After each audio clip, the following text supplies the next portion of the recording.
అందరికీ ఎలా ఉన్నారు? దేవుని బిడ్డలారా అందరూ బాగున్నారా? ఏం చేస్తున్నారు? నేను మీ జ్ఞాపకంలోనే ఉన్నాను. దేవుని బిడ్డలారా అందరూ ఎలా ఉన్నారో ఒక్కసారి చెప్పుకోండి. ఈరోజు మా ఇంటి పక్క ఒక అక్కకి బాగాలేదు. తన కోసము ఒక ప్రార్థన చేయమని నాకు రిక్వెస్ట్ చేసింది. మరియు తన కోసం అందరూ యూట్యూబ్ ఛానల్లో ఎంతమంది నా ఛానల్ చూస్తున్నారో వాళ్ళందరూ ప్రార్థన చేయండి, సరేనా? ఆ అక్క స్టోరీ ఏంటంటే, దేనికోసం ప్రార్థన చేయాలంటే తన కాళ్ళు చేతులు పడిపోయాయి. ఆమె ముందుగా కొంచెం కొంచెం నడుస్తుండే, తర్వాత కొంచెం నడవడం ఇబ్బంది అవుతుందని చైర్ మీద కూర్చుంది. చైర్ మీదనే కూర్చొనేది, ఎప్పుడు చైర్ మీద కూర్చొనేది, లేకుంటే మంచం మీద కూర్చొనేది. కాలు చాపుకొని కాలు చాపుకొని కూర్చొనేది. కాలు మంచిగా మడుచుకొని కూర్చో అక్క అంటే వినకపోయేది. ఇప్పుడు తనకు మొత్తమే లేవడానికి వస్తలేదు, మొత్తం బెడ్ మీదనే ఉంది. తను సాక్ష్యం చెప్పడానికి దేవుడు సాయం చేయాలని కోరుకోమన్నది. నా కోసం ప్రార్థన చేయగలుగుతావా అక్క? నా ప్రాబ్లం అందరితో షేర్ చేయగలుగుతావా అని అడిగింది. అందుకే యూట్యూబ్ ఛానల్లో ఎంతమంది నా ఛానల్ని సబ్స్క్రైబ్ చేసుకున్నారో వాళ్ళందరూ ఆ అక్క కోసం ప్రార్థన చేయండి. తనకి కొంచెం కూడా లేవడానికి వస్తలేదు, చాలా ఇబ్బంది పడుతుంది. వాళ్ళ భర్త వదిలిపెట్టిండు. ఇద్దరు మగపిల్లలు ఉన్నారు, ఒక అతను కుంటివాడు, ఒక అతను మంచివాడు. వాళ్ళిద్దరూ కష్టపడుతున్నారు పిల్లలు. వాళ్ళ కోసం ఒక చిన్న ప్రార్థన చేసుకుందామా?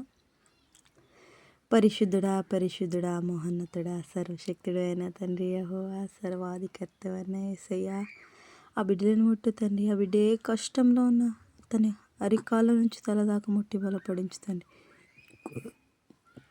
ఏ కష్టాలనన్నా నువ్వు తోడుండమని నేను అడుగుతున్నాను తండ్రి. నీ తోడు లేకుండా ఏదీ కాలేదు యేసయ్యా, నీ తోడు కావాలి తండ్రి. యేసయ్యా, బిడ్డను ముట్టి ఆశీర్వదించుతండి. తనకు అరికాళ్ళ నుంచి తలదాకా ముట్టి బలపడించుతండి.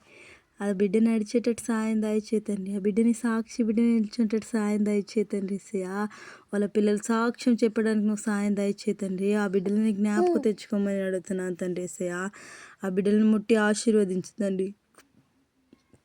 ఇంకా ఎవరికైతే ఏమైనా సమస్యలు ఉంటే వాళ్ళని తీర్చుతండి. ఎవరైతే చెప్పుకోలేని బాధలు ఉంటే వాళ్ళని జ్ఞాపకం తెచ్చుకోతండి. వాళ్ళని ముట్టుతండి, వాళ్ళని జీవించేసేయా. నేను పాపిని తండ్రి, మా పాపి ప్రార్థన వినేసా. ఈ పాపి కోసం నువ్వు శిల్వ మీద భారం వేసావు, శిల్వ నీ మీద భారం వేసుకున్నావు తండ్రి. ఈ పాపిని జ్ఞాపకం తెచ్చుకోమని అడుగుతున్నాను తండ్రి. ఆ బిడ్డని ముట్టి ఆశీర్వదించమని అడుగుతున్నాను తండ్రి. ప్రార్థన ఎవరైతే వింటున్నారో వాళ్ళని జ్ఞాపకం తెచ్చుకోతండి. వాళ్ళ మధ్యలో నువ్వు ఉండడానికి సాయం దయచేయమని అడుగుతున్నాను తండ్రి. నేను పాపిని తండ్రి యేసయ్యా. ఎవరైతే యూట్యూబ్ ఛానల్ నడుపుతున్నారో వాళ్ళకి జ్ఞానం దయచేయమని అడుగుతున్నాను తండ్రి. వాళ్ళ మీద నీ ఆశీర్వాదాలు కుమ్మరించమని అడుగుతున్నాను తండ్రి. నేను పాపిని యేసయ్యా, ఈ పాపి ప్రార్థన వినేసయ్యా. ఎక్కడ ఇద్దరు ముగ్గురు కూర్చుంటే వాళ్ళ మధ్యలోనే ఉంటానని చెప్పావు తండ్రి. నా మధ్యలోకి దిగిరమ్మని అడుగుతున్నాను తండ్రి. దారిలో వాక్యం ఉంటే వాక్యమే దేవుడయ్యాడని చెప్పావు తండ్రి. నేను నా వాక్యాన్ని నమ్మానని చెప్తున్నాను తండ్రి. ఎంతో లాజర్ని ముట్టి బలపడించేసే ఆ అమ్మాయిని కూడా ముట్టి బలపడించుతండి. తను లేచి నడవడానికి నువ్వు సాయం దయచేతండి. ఆ బిడ్డని ముట్టి ఆశీర్వదించుతండి. ఆ బిడ్డ మీద నీ ఆశీర్వాదాలు కుమ్మరించమని అడుగుతున్నాను తండ్రి. వచ్చే వారం ఆ బిడ్డ నీకు సాక్షి బిడ్డని నిల్చడానికి సాయం దయచేతండి. ఆ బిడ్డను జ్ఞాపకం తెచ్చుకోమని అడుగుతున్నాను తండ్రి. వాళ్ళ పిల్లలు ఏడుస్తున్నారు తండ్రి, బాధపడుతున్నారు తండ్రి. వాళ్ళని జ్ఞాపకం తెచ్చుకో తండ్రి. వాళ్ళ కోసం కన్నీళ్ళ ప్రార్థన చేస్తాను తండ్రి. వాళ్ళని జ్ఞాపకం తెచ్చుకోమని అడుగుతున్నాను తండ్రి. వాళ్ళని నీ మధ్యలో ఏకీభవించడానికి సాయం దయచేతండి. నేను జ్ఞాపకం తెచ్చుకోవాలి తండ్రి. యేసయ్యా, నీ పరిశుద్ధాత్మ గ్రంథం తెరచడానికి సాయం దయచేతండి. ఆ బిడ్డ నీ ఆలయంకి రావడానికి సాయం దయచేతండి. తన కాళ్ళు నడవడానికి రావట్లేదు తండ్రి. ఆ బిడ్డకి కాళ్ళ మీద నీ ఆశీర్వాదాలు కుమ్మరించమని అడుగుతున్నాను తండ్రి. తల నుంచి అరికాళ్ళ దాకా ముట్టి బలపడించమని యేసునామములో అడిగి వేడుతున్నాను తండ్రి. చిన్న ప్రార్థన ఏదైనా తప్పుంటే క్షమించమని నీ పాదాల కింద నా ప్రార్థన పెట్టి అడిగి వేడుతున్నాను తండ్రి. आमीन आमीन। ऐसे रक्त कीजिए सिल्वर रक्त की, ऐसे रक्त कीजिए सिल्वर रक्त कीजिए।